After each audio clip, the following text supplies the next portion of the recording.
안녕하세요. 저는 밀양에 살고 있는 중년 여성입니다.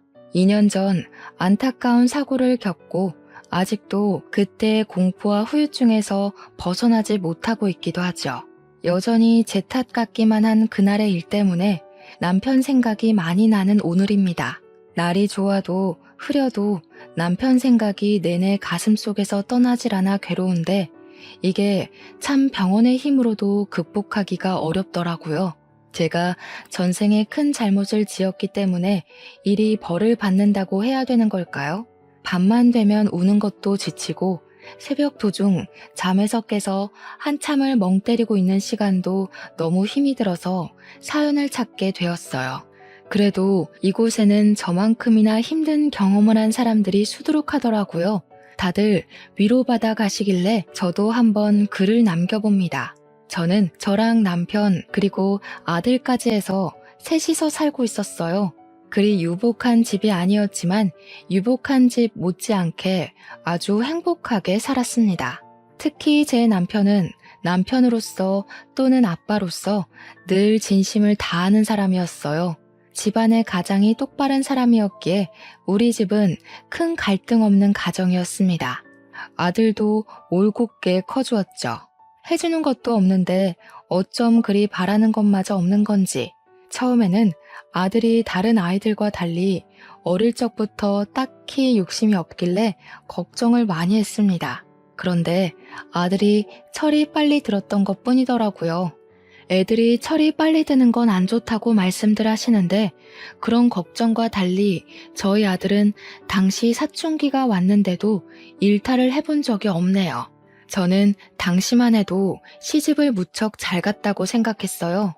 남편 잘 만나 아들 바람직해 웬만한 신여성들이 부럽지 않은 아줌마였습니다. 그런데 말이에요. 이렇게 수월하기만 하던 우리 가정에 어느 날 딱 하나의 큰 문제가 닥쳐왔어요. 바로 남편에게 있던 전처의 존재였죠. 남편의 재혼은 결혼을 하기 전부터 알고 있었고 남편 또한 자신의 이혼 사실 때문에 결혼 전 제게 호감 표시하는 걸 미안해했었어요. 다들 이혼을 한 사람들은 다 이유가 있다고 하잖아요. 제가 어떤 사람인 줄 알고 저를 그렇게 믿으세요. 제가 작정하고 미란 씨 꼬시고 싶어서 거짓말하는 거면 어쩌려고요. 진짜 나쁘게 마음먹은 사람들은 지금 정환 씨처럼 그런 식으로 티 안 내죠. 저도 보는 눈이 있어요.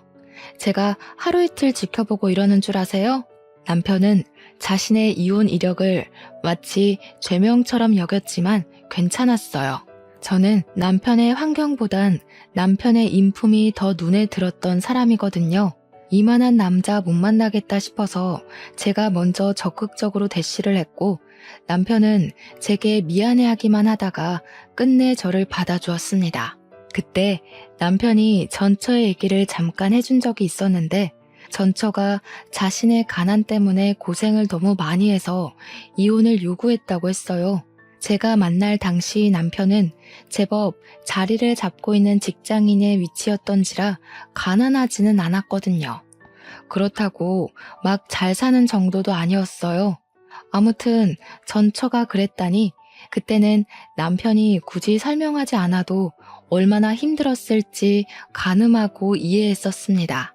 제가 전처에 대해 이해할 수 있는 부분은 딱 그 정도였어요.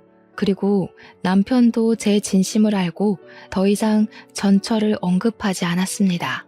그렇게 저희는 결혼하였고 남편과 10년 가까이 살면서 저는 제 선택이 옳았다고 믿고 살았어요. 그건 전처가 다시 등장하기 전까지 행복이었다는 걸 모르고 말이죠. 더는 남편 입에서 전처 얘기가 안 나올 줄 알고서 살았는데 왜 전처 문제가 다시 수면 위로 올라왔냐 하면 바로 전처가 남편을 찾아왔기 때문이었어요. 저랑 남편이 같이 결혼 생활을 이어간 지 무려 10년이라고 했잖아요. 남편이 어느 날 제게 와서는 정말 예고 없이 전처의 존재가 다시 나타났다고 하더라고요. 남편은 한 회사에서 제법 오래 일한 사람입니다. 일반 소기업의 과장 자리였는데 어릴 적 전처랑 이혼할 쯤에 그 회사를 들어가서 계속 다니고 있다가 저를 만난 거예요. 그러니 전처가 남편을 찾아내는 건 어렵지 않았을 겁니다. 그래도 전처가 남편과 이혼을 하고서 한 번도 소식이 없다가 갑자기 나타났다고 해서 얼마나 당황했는지 몰라요.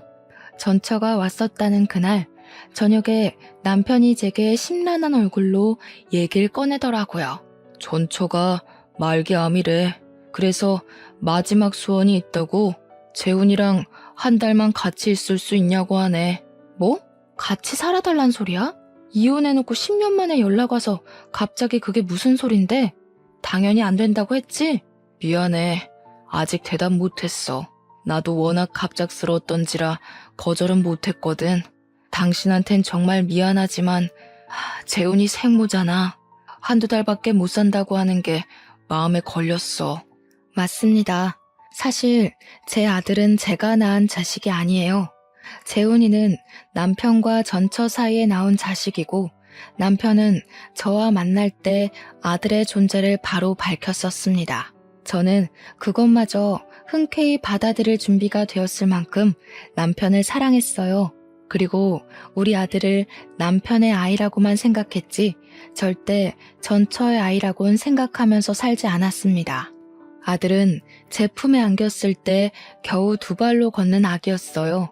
당연히 아들이 큰 뒤로 생모의 존재가 있다는 걸 따로 알려주긴 했습니다. 아들이 처음 알고 좀 혼란스러워하긴 했으나 저는 말해주었어요. 나는 아기 때부터 너를 키우면서 한 번도 생모가 따로 있다고 생각하고 키운 적 없었다고 말이죠. 아들도 제 마음을 알아주어서 엄마인 제 존재를 부정하거나 그런 일은 없었습니다. 그런데 전처가 갑자기 나타나 제 아들에게 눈독을 들이다니요. 왜 잘 살고 있는 우리 가정을 휘저으려 하는 건지 이해가 안 되었어요. 이미 자기가 포기한 남편이고 아들이잖아요. 아무리 죽을 때가 되었다고 하지만 이미 다른 가정이 있는 사람을 왜 다시 찾냐는 말이에요. 자기가 죽을 병에 걸렸으면 남의 남편이 된 전 남편을 다시 찾아도 되는 건가요? 그게 감동적이고 가슴 아픈 스토리라고 생각하는 걸까요? 전처도 전처지만 저는 남편에게도 처음으로 실망이란 걸 했습니다. 남편이 전처가 무슨 부탁을 했든 확실하게 거절만 했어도 저희 집안 공기가 바뀌진 않았을 거예요. 그날 이후 우리 집에는 한 번도 느끼지 못했던 냉기가 흘렀습니다.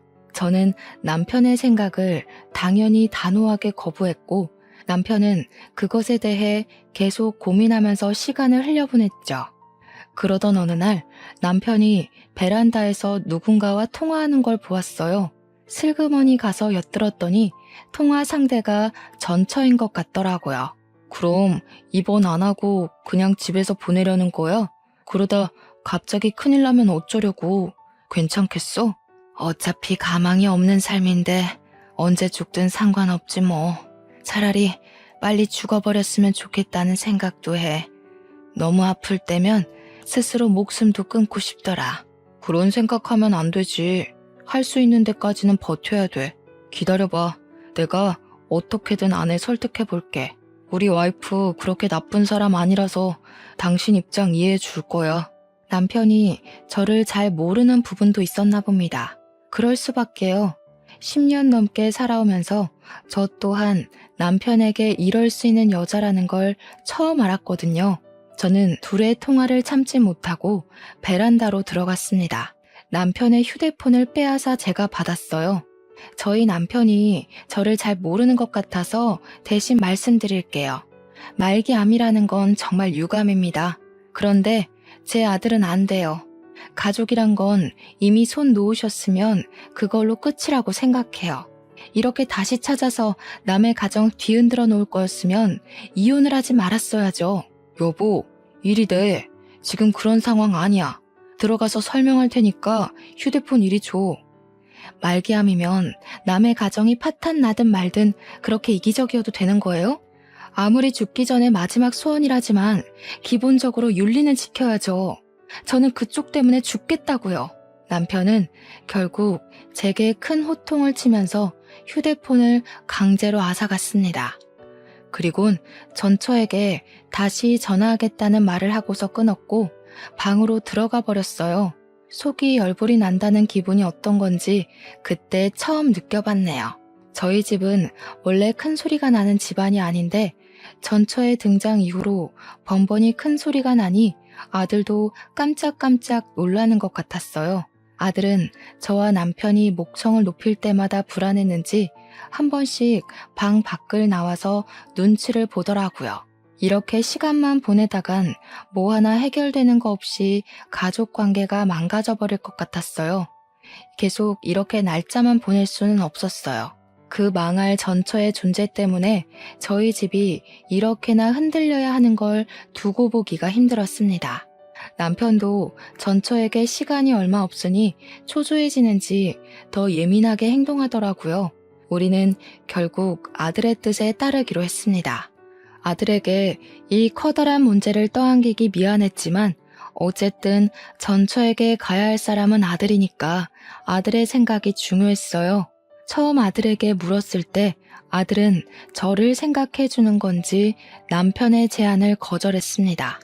그런데 그럼 통화만 해달라는 전처의 부탁을 남편이 또 거절 못하고 안고 와서는 그날 아들과 전처가 처음으로 통화를 하게 되었어요. 그것도 제가 있는 앞에서 말이죠. 이름이 재훈이라고 그랬니? 엄마는 네 이름을 상열이라고 지었었는데 바꿨구나. 아직 우리 아들이 엄마는 많이 낯설 거야. 엄마가 너를 두고 떠날 수밖에 없었던 건 정말 미안해. 아들 입장에선 엄마를 용서할 수 없겠지만 그래도 기회 한번 주면 안 되겠니? 엄마가 다른 건 안 바라고 죽기 전에 아들 얼굴 한 번만 보고 싶어서 그래. 착한 우리 아들은 생모의 절절한 부탁에 결국 마음이 약해서 거절을 하지 못했고 우리와 상의 없이 이미 전처에게 알겠다고 약속을 해버렸더군요. 생모는 남편처럼 재혼도 안 하고 혼자 계속 살았고 변변한 직장도 없이 기초 수급자로 계속 지내온 듯 했습니다. 저희 아들에게 그런 점을 더 어필했어요. 다른 건 모르겠고 자꾸 제 아들에게 엄마 거리는 게 무척 거슬리더군요. 그래서 또 한 번 휴대폰을 빼앗아 전처에게 따지고 싶었지만 아들의 선택이니 참을 수밖에 없었습니다. 아들은 통화를 끊고 나서 제게 미안하다고 눈물을 보였어요. 가슴이 아팠습니다. 이게 어디 아들 잘못인가요? 전처에게 정을 떼지 못하고 있었던 남편의 어리석은 판단 때문이지. 결국 저는 저 나름대로 속이 미어 터졌지만 우리 아들을 전처 품에 한 달 동안 보내주기로 결정을 내렸습니다. 남편이 아들을 싣고 전처에게 데려다 주려는 첫날 제가 얼마나 많이 울었는지 모릅니다. 마치 남편과 아들을 빼앗기는 기분을 느꼈거든요. 그렇게 아들 없이 한 달을 살아야 했던 기간 동안에 제 세상은 거의 9천이나 다름없었어요. 하루가 1년처럼 길기만 했습니다. 제가 시름시름 앓으며 점차 기운을 잃어가니 남편이 제 걱정이 되긴 했나 보더라고요. 매일 아들을 찾아가서는 저한테 아들 사진 보여주고 잘 있다고 계속 안심시켜 주었습니다. 남편은 일부러 저를 위해 전처가 걸려있는 사진은 보여주지 않으려고 했었어요. 하지만 제 머리엔 남편과 전처와 아들이 함께 있는 모습이 자꾸 그려졌고 분명 다 내 가족들인데 제가 마치 불청객이 된 것 같은 느낌을 계속 받았습니다. 그래서 그때마다 제 목소리는 자꾸 뾰족하게 흘러나갔죠. 어쩌라고? 나한테 자랑하는 거야? 지금 당신이랑 아들이 누구를 더 원하는지 그걸 보여주고 싶은 거야? 그런 게 아니잖아. 재훈이는 계속 너 보고 싶다고 해. 우리가 아무리 전처 사정 봐주고 있다고 하지만 내 아내는 너고 재훈이 엄마도 너야. 네가 안 불안해했으면 좋겠기에 나도 최대한 노력하고 있는 건데 왜 몰라줘. 솔직히 힘들잖아. 나는 아직도 말이 안 된다고 생각해. 어느 집 사람이 전처 죽을 때 됐다고 남편 갖다 바치고 아들 갖다 바치고 하겠어. 남편은 저 위로되라고 노력하는 거겠지만 남편이 노력하면 할수록 저는 더더욱 남편의 재혼녀밖에 안 된다는 인식만 커갔어요. 밤새 몰래 우는 것도 지쳐가며 보낸 시간이 어느덧 한 달째가 되던 날, 그 하루 전날이었습니다. 남편은 어김없이 아들에게 방문을 했고, 그날은 작별하기 하루 전이라 전처랑 마지막 저녁 식사를 같이 해주기로 했다네요. 전처도 더 이상 아들 안 찾겠대. 내일 입원한다고 하더라고. 병원에 데려다 주기로 했어. 그동안 내 사정 이해해줘서 고마워. 내가 앞으로 당신한테 더 잘할게. 전처가 다른 말 해도 이젠 더 이상 안 봐줘. 무조건 내 아들 데리고 오는 거야? 그리고 그 여자가 어떻게 눈을 감든 그것도 당신이 신경 안 썼으면 좋겠어. 당연하지. 전처도 가족 있으니까 마지막 가는 길엔 굳이 나랑 아들이 필요 없어. 나도 그렇게까지 해줄 생각은 없고. 다시 한번 말하지만 나 전처한테 아무런 마음도 없어. 내가 좋아하는 건 당신이야. 이젠 평생 속 안 썩일게. 제가 한 달을 참아줬는데 그 몇 시간을 더 못 참겠습니까?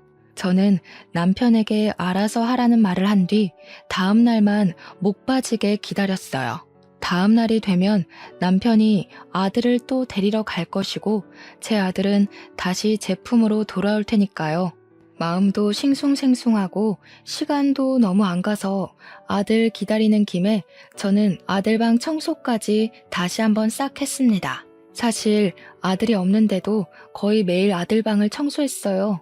그럼 남편이 아무도 안 쓰는 방인데 피곤하게 뭘 그리 고생하냐고 하더군요. 그럴 때마다 저는 남편이 제 걱정을 해주는 것보다 누구 때문에 내가 이러고 있는데 라는 마음이 더 컸을 뿐입니다. 그만큼 남편에게 받은 상처는 컸고 잃은 신뢰는 깊었으니까요. 제가 이렇게 청소를 하고 있으면 남편이 언제 귀가했는지도 모를 때가 많았어요. 그런데 이번에는 제가 청소를 다 하고 나왔는데도 남편이 도착하질 않는 겁니다. 시계를 보았는데 벌써 11시가 되어 있었어요.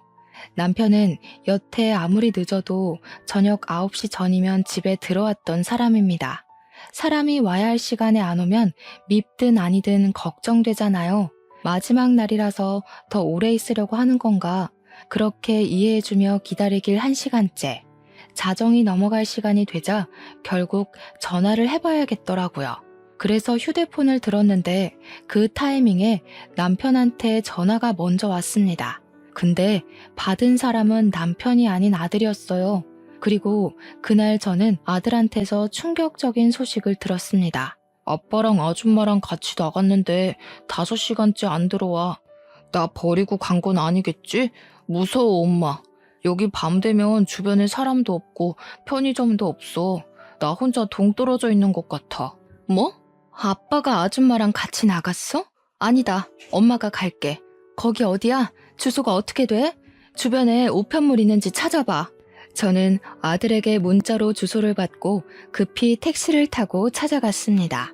아들 말대로 전천의 집이라는 곳의 위치는 인적이 드문 곳이었어요. 속된 말로 정말 사람 하나 죽어도 몇 년은 모르고 방치시킬 수 있을 만큼이었습니다.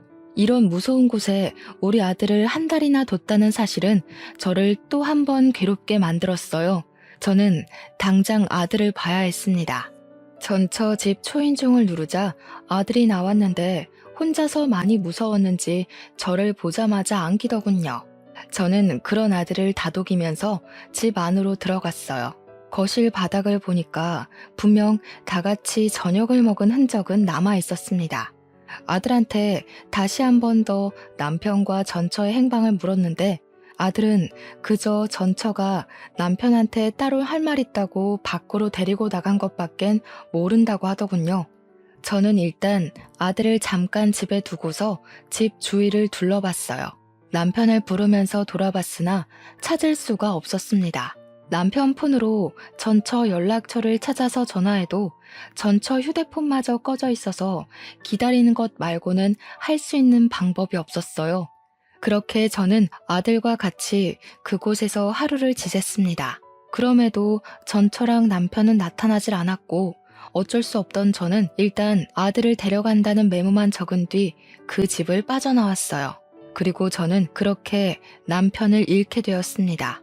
며칠째 연락도 없고 돌아오지도 않길래 남편을 실종 신고까지 해야 했네요.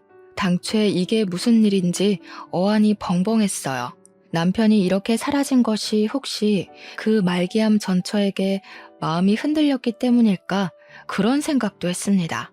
설마 둘이서 외국 병원으로 가버린 건가 싶기도 했고요. 하지만 그 생각들은 전처가 말기암이라는 전제가 있는 한 발생할 확률이 희박한 결론들이었어요. 곧 죽을 사람이 어떻게 도망을 친단 말입니까? 그만한 체력이 안 되잖아요. 그러나 만에 하나 정말로 둘이 다시 눈이 맞아서 달아난 거라면 믿고 싶지 않았지만 자꾸 생각나는 결론이 그런 쪽밖에 없었어요. 저는 그날 이후 밥도 제대로 못 먹었고 매일 아들만 붙잡고서 눈물을 흘렸습니다. 그렇게 한 달이 다 되어가도 남편이 나타나질 않자 저는 그제야 남편이 우릴 버렸다고 인정했어요. 하지만 이해는 안 되었습니다. 제가 아는 남편은 절대 여자 때문에 가정을 버릴 남편이 아니니까요. 어느 정도 시간이 흐른 뒤에는 남편 실종 사정도 제게 무척 중요한 일이지만 그보다 당장 눈앞의 경제 생활이 더 문제가 되었어요. 그래서 저는 일단 심란한 마음을 억누르고 직장을 찾아야 했습니다. 그렇게 그날도 마찬가지로 아르바이트 면접을 보고 돌아오던 날이었어요. 통장에 얼마 있는지 잔액을 확인한다고 잠깐 은행을 들렸는데 그곳에서 뜻밖의 인물을 만나게 되었는데요. 바로 남편의 전처였어요. 창고에 일을 보러 온 것 같더라고요. 옆에는 모르는 남자까지 끼고 있었습니다. 그런데 여기서 제가 혼란스러웠던 건 분명 전처는 말기암이라고 했는데 그날 제가 본 모습은 다 죽어가는 저보다 건강해 보였고 사이좋게 손잡고 있는 아저씨랑도 마주보고 잘만 웃고 있었어요. 누가 저런 사람을 보고 말기암이라고 할까 싶을 정도의 멀쩡한 몸뚱어리였습니다. 이미 남편이 말했던 전처의 시한부 기한은 지난 상태였어요. 남편 말대로라면 전처는 이미 이 세상 사람이 아니어야 했다고요. 그런데 왜 살아있는 거지? 너무 혼란스러우면서도 전처랑 같이 있어야 할 제 남편의 존재가 궁금했습니다. 남편이 전처랑 같이 있다가 사라졌으니 제 눈앞에 나타난 전처처럼 남편도 나타나줘야 하는 거잖아요. 전처를 발견한 순간 저는 심장이 빠르게 뛰면서 순간 눈이 돌아버렸어요. 사람들이 많다는 것도 잊어버리고 전처한테 쫓아가 전처의 멱살을 붙잡았습니다. 뭐야 당신? 네가 왜 살아있어? 내 남편은 어쩌고 당신이 왜 여기 있냐고. 내 남편이랑 같이 있었던 거 아니야? 너랑 같이 있다가 없어졌잖아. 어머, 이 아줌마가 왜 이래? 무슨 소리 하는지 모르겠거든요? 사람 잘못 본 거겠죠. 여기 경찰 좀 불러주세요. 내 남편 어쨌어? 내 남편 어디 가고 왜 딴 남자랑 있는 거야? 둘이 도망친 거 아니었어? 도대체 그날 무슨 일이 있었던 거냐고. 당황한 전처는 자기 딴에 머리 좀 굴리다가 저를 정신 나간 사람 취급하는 걸로 방향을 틀었습니다. 그때 옆에서 전처 애인인지 뭔지 저를 떼어내고 패대기 쳤고 쌍욕을 하면서 전처를 데리고 나가버렸어요. 주변 사람들이 다친 저를 걱정해줬으나 저는 그 손길들 모두 외면한 채 그들 뒤를 황급히 쫓아갔습니다. 하지만 그들이 차를 타고 사라지는 바람에 놓쳐버리게 되었죠. 그런 찝찝한 마음으로 아무것도 하지 못하고서 집에 돌아와야 했습니다. 그런데 아무래도 이상하고 말이 안 돼서 도무지 전처 모습을 지울 수가 없더라고요. 분명 전처는 말기암이라고 남편이 그렇게 말을 했는데 어떻게 저리 버젓이 돌아다닐 수가 있단 말인가요? 말기암이라고 거짓말을 했다면 모를까. 일도 못 알아보고 누워서 이틀은 보낸 저는 결국 갑갑함을 참지 못하고 지난번에 찾아갔던 전처 집을 다시 몰래 찾아갔습니다. 대낮에 찾아갔던지라 집에 사람은 아직 사는 것 같은데 다 외출을 나간 것처럼 보였어요. 언제 돌아올지 몰랐는데도 저는 다시 한 번 더 두 눈으로 확인하고 싶었습니다. 인연이 만약 제 남편과 아들을 상대로 거짓말을 한 게 맞는다면 절대 그냥 넘어가지 않을 생각이었거든요. 그렇게 집 주위에 몇 시간을 은닉하고 있던 저는 집 주위로 숨어들었다가 저녁이 다 돼서야 전처의 모습을 확인할 수 있었습니다. 전처는 어김없이 그때 그 남자와 또 같이 나타났어요. 보아하니 남자랑 이 집에서 같이 동거를 하는 낌새더군요. 전처가 남자의 팔짱을 끼면서 집으로 들어가는데 제가 숨어있는 곳으로 그들이 하는 대화가 들렸어요. 들통나는 건 아니겠지? 아무래도 그 아줌마가 날 본 게 마음에 걸리네. 그 아줌마랑 저번에 통화했을 때 당신도 들어서 알잖아. 목소리만 들어도 얼마나 억측스러워? 보험심사만 통과하면 바로 여기 뜰 거라서 겁낼 필요 없어. 그 아줌마는 그냥 평생 제 남편 실종된 줄 알고 살 거야. 남편 없으면 아무것도 못하는 여자가 무슨 능력으로 알아내겠어? 우리는 그냥 입 다물고 호의호식하며 살면 돼. 저들이 무슨 대화를 하는 건지 구체적으로는 모르겠지만 일단 우리 남편한테 무슨 짓을 한 건 분명하단 확신이 들었어요. 남편이 실종된 걸로 알게 만들었다는 건 자기네들이 남편에게 무슨 짓을 했다는 거 아니겠습니까? 저는 울음을 참으면서 그들을 동영상으로 촬영했고 그날 바로 경찰서로 달려갔습니다. 얼마나 다리가 후들거렸는지 몰라요. 경찰서에 가서도 어디서부터 어떻게 말을 시작해야 할지 몰라서 그저 생각나는 대로 중구난방 얘기를 꺼냈어요. 제 남편이 실종 신고된 사람인데 이 사람들이 아무래도 무슨 짓 한 것 같다고 동영상을 보여줬고 여자가 내 남편의 전처라는 사실과 내 남편이 이 여자랑 있다가 실종된 거라고도 모두 얘기를 해주었습니다. 무엇보다 이 여자가 말기암이라고 했는데 멀쩡하게 돌아다니는 것 또한 빠짐없이 전달했죠. 경찰은 처음엔 제 얘기를 별일 아닌 실종 사건이라 생각하는 듯 했죠. 그럼에도 민중의 지팡이이기 때문에 제가 뭐라고 하는지 경청은 하고 있었고 갈수록 상세해지는 제 진술을 곰곰이 생각하는 태도까지 보여주었습니다. 경찰 또한 뭔가 수상하긴 하다는 걸 느낀 것 같았어요. 특히 제가 보여준 동영상에서 전처랑 남자가 하는 대화를 듣고서 심각한 표정을 지었거든요. 다행히 경찰은 제 증거를 토대로 수사를 시작해 주었어요. 경찰에게 연락이 올 때까지 저는 아들에게조차 신경을 쓸 수가 없었습니다. 그저 제발 제 남편이 어딘가에서 무사히 살아있어만 주길 바라고 기도하기만 했어요. 그리고 며칠 뒤 제겐 또 하나의 충격 소식이 들려왔습니다. 전처 때문에 제 머릿속이 폭풍처럼 휘몰아치던 중 5일 뒤에 경찰한테 전화가 왔는데요. 경찰이 제 남편 이름을 묻더니 배우자 되는 사람이 맞냐고 묻더라고요. 남편을 찾은 것 같은 뉘앙스에 기뻐서 저는 곧장 그렇다고 대답을 했고 남편 신고도 부인인 내가 했다고까지 말했습니다. 그러자 경찰이 곧바로 목소리를 가라앉혔는데 느닷없이 제 남편이 이미 사망을 했다고 하는 겁니다. 그 순간 저는 심장이 멎는 줄 알았어요. 잘못 들었나 싶어서 뭐라고 그랬냐고 다시 물었고 확인 사살을 당했습니다. 이것만으로도 충분히 믿을 수 없는 충격을 받았는데 그 뒤 경찰이 다시 있는 말은 저를 주저앉게 만들었어요. 남편분이 김정환 씨잖아요. 그런데 윤민호 씨 성함으로 사망 신고가 됐어요. 그러니까 시신은 김정환 씨가 맞는데 신고 정보는 전부 윤민호 씨라는 거죠. 네? 도대체 무슨 말을 하시는 거예요? 아이고 세상에, 무슨 그런 소리가 다 있대? 다시 한번 설명해 주시겠어요? 그래서 우리 남편이 죽었다는 거예요? 다른 사람이 죽었다는 거예요? 워낙 정신없는 상태로 전화를 받아서 그런지 경찰 말을 바로 이해하지 못했습니다. 제 남편이 사망을 한 건 맞는데 우리 남편 사망 처리가 남편의 신원이 아닌 다른 사람의 신원으로 등록이 되어 있다고 하더라고요. 그러면서 경찰이 다시 한번 윤민호라는 이름을 말을 해줬어요. 하지만 아무리 머리를 굴려봐도 그 이름은 생전 처음 듣는 이름이었고 우리 남편 아는 사람 중에서도 그런 이름은 들어본 적이 없었어요. 제가 전혀 모르는 기색을 표하자 경찰은 다른 이름을 하나 더 말해주면서 혹시 이건 아는 이름이냐고 물었는데요. 그때 돋은 소름이 아직도 기억이 납니다. 경찰은 제게 전처 이름을 언급했고 저는 흥분해서 그 사람이 바로 남편의 전처라고 얘기를 했어요.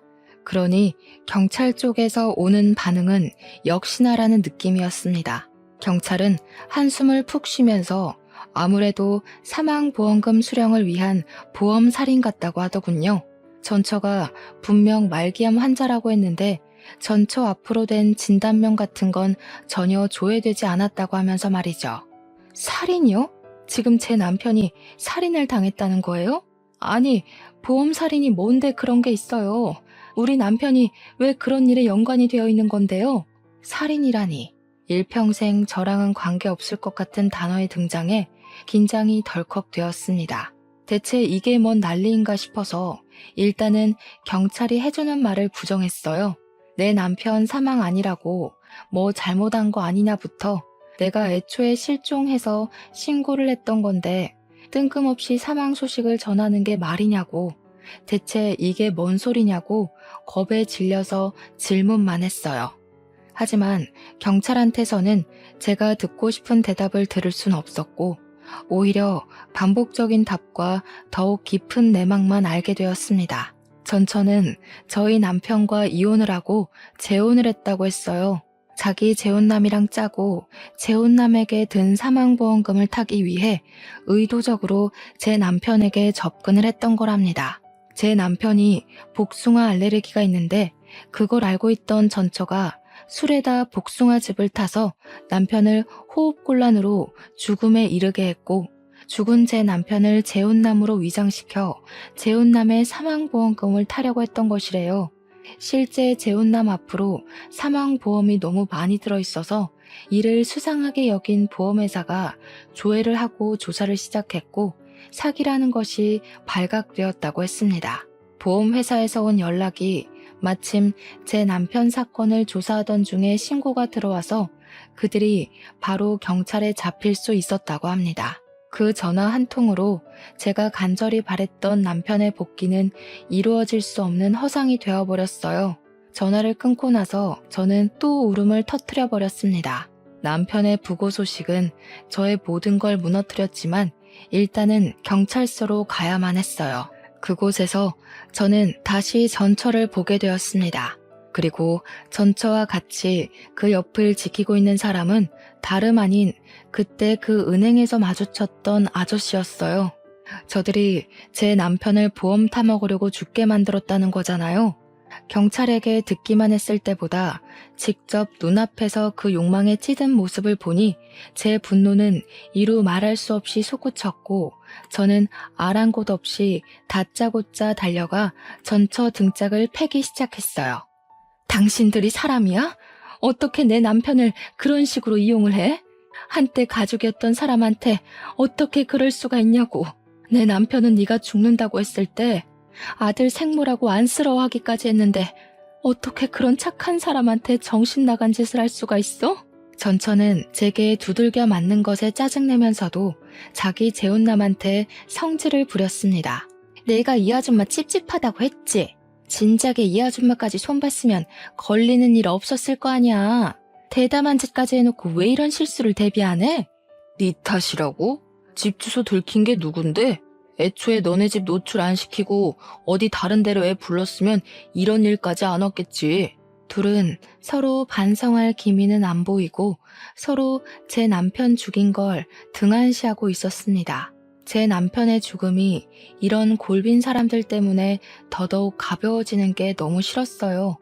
저는 오열을 하면서 바로 전처의 머리채를 잡고 흔들었습니다. 차라리 말기암 걸려서 죽어버리는 게 나았다고 왜 살아서 나한테 이런 끔찍한 경험을 안겨주냐고 원망하였어요. 나 때는 그놈 쥐뿔도 없었다고. 전부인한테 이 정도는 해줄 수 있는 거잖아. 그놈 가난뱅이일 때 고생한 건 나야. 뒤치다거리 내가 다 해줘서 취직시켰던 거라고. 고생이란 고생은 내가 다 했는데 정작 보상을 당신이 받는 건 억울하지.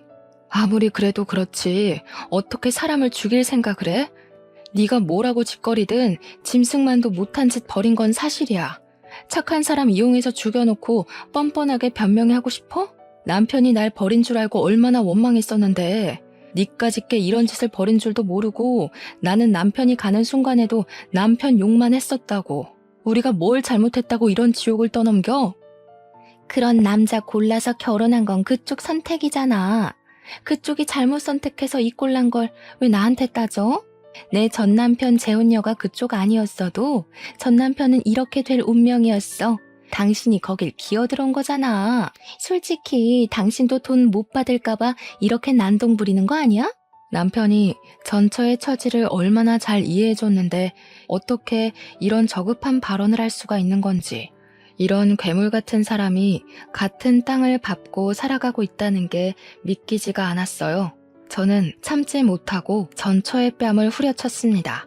전처 재혼남은 전처랑 다퉈서 전처한테 기분이라도 상했나 보더라고요. 제가 전처의 뺨을 때리든 말든 신경 안 쓰는 거 있죠? 이 괴물 같은 년아, 너 같은 잡종들은 절대 깜빵에서 나오면 안 돼. 평생 깜빵에서 썩을 준비나 해야 될 거야. 감히 착한 내 남편을 죽이고 다시 바깥 놔둘 수 있을 것 같아? 네가 기어 나오면 내가 또 쳐넣을 거니까 평생 네가 뭘 잘못했는지 뼈저리게 느껴보라고. 제 남편은 정말 좋은 마음으로 전처의 마지막 길을 배웅해 주려고 했던 건데 왜 죽어서 돌아와야 했을까요?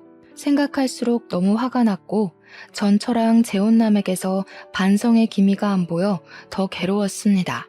고작 돈 때문에 제 남편을 죽게 만든 전처를 용서할 수 없었던 저는 제 선에서 가능한 재산을 털어 유능한 변호사를 선임했고 저 둘이 최대한 많은 형량을 받을 수 있도록 물심양면 알아봤어요.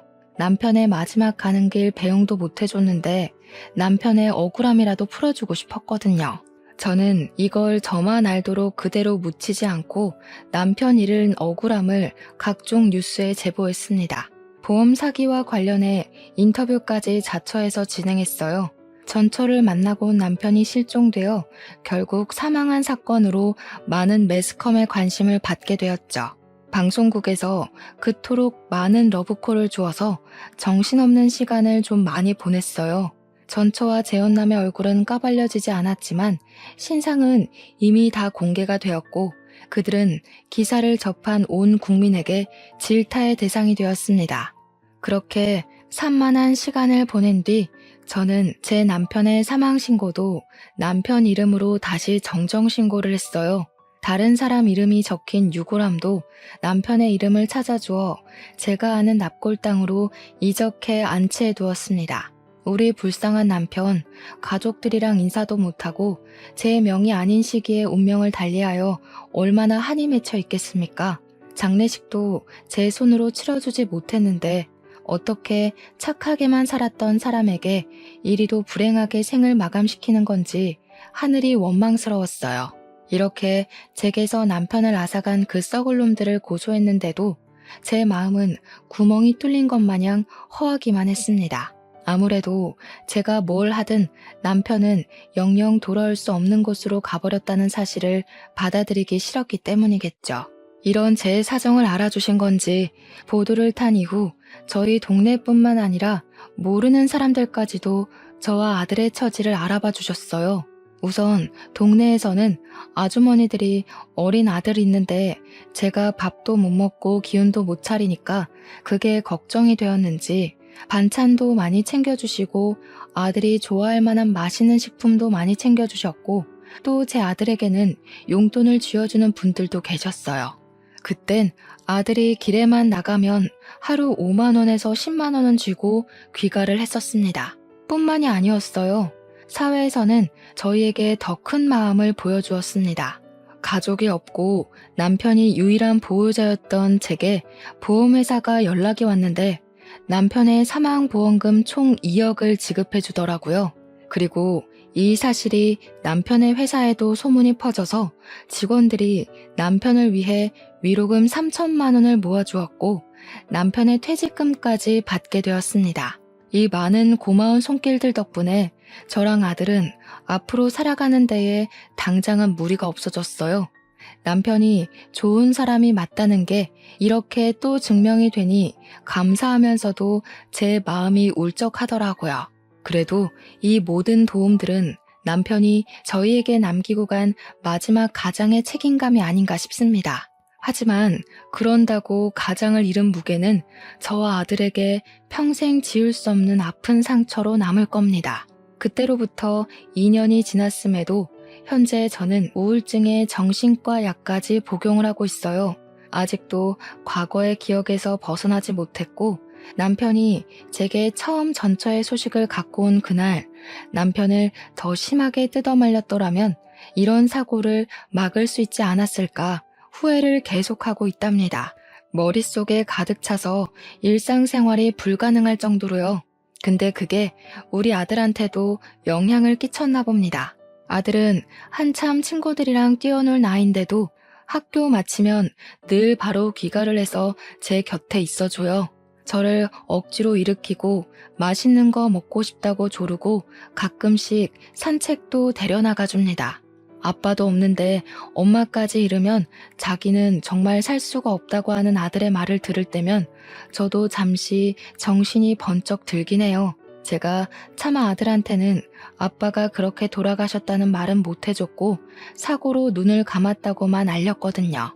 그러니 아들이 아빠가 돌아가신 건 제 잘못이 아니라고 더 기운을 북돋아주는 거 있죠.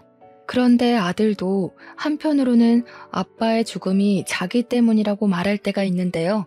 자신이 생모를 보러 가겠다고 결정하지 않았으면 아빠가 안 죽었을 거라고 생각하더라고요. 어린 나이에 얼마나 가슴 아픈 자책입니까? 저희는 이렇게 서로 번갈아 가면서 자책을 하며 살고 있어요. 무려 2년이나 지난 일인데 말이죠. 가족을 잃어본 사람들은 저희의 입장을 이해해 줄 거라 생각합니다. 그런 나쁜 놈들 때문에 착한 우리 남편이 희생되었는데 그걸 어떻게 잊겠어요? 어떻게 보내주겠습니까? 생각은 깊어지고 그럴수록 후회는 늘어가니 잠을 자기가 힘들어 수면제 없이는 밤을 보낼 수가 없을 지경까지 이르러 버렸네요. 그렇게 많은 사람들이 제 남편의 억울한 죽음을 알아주었는데도 저는 또 이렇게 남편의 죽음을 알리러 사연을 씁니다.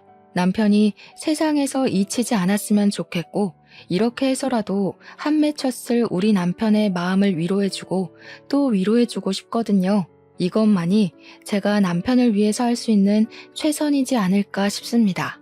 라디오의 목소리가 청취자분들에게 닿는 것처럼 저희 남편에게도 닿았으면 좋겠다는 마음으로 몇 마디 좀 올리고 싶어요. 한 번도 제 꿈에 찾아오지 않은 남편에게 내가 잘못했으니 제발 꿈에만 나타나 달라고 얼굴 한번 보고 제대로 작별 인사하자고 말하고 싶습니다. 남편에게 화를 냈던 모든 순간이 후회가 되지만 제 마음속 뿌리 깊게 박혀있는 후회는 다름 아닌 남편과의 마지막 통화인데요. 남편이 다음날 집에 돌아오면 앞으로 저 아들에게 잘하겠다는 그 말을 서운한 마음에 진심으로 받아주지 못했던 게 괴로울 정도로 마음에 걸려 있어요. 그게 남편과의 마지막인 줄 알았더라면 조금이라도 따뜻한 말 한마디 더 해줄 걸.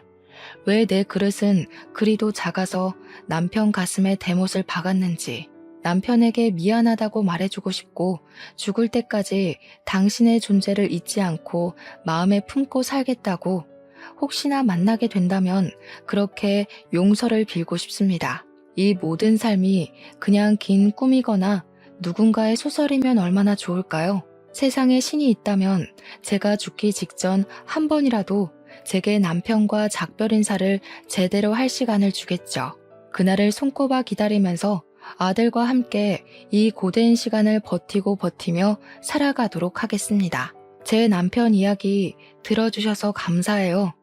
들어주신 청취자분들이 계셔서 오늘도 제 남편은 억울함을 해소했을 것 같습니다. 여러분들은 당장의 서운함 때문에 가족들을 등지지 마시고 조금 더 따뜻한 마음으로 보듬어주는 사람이 되시길 바랍니다.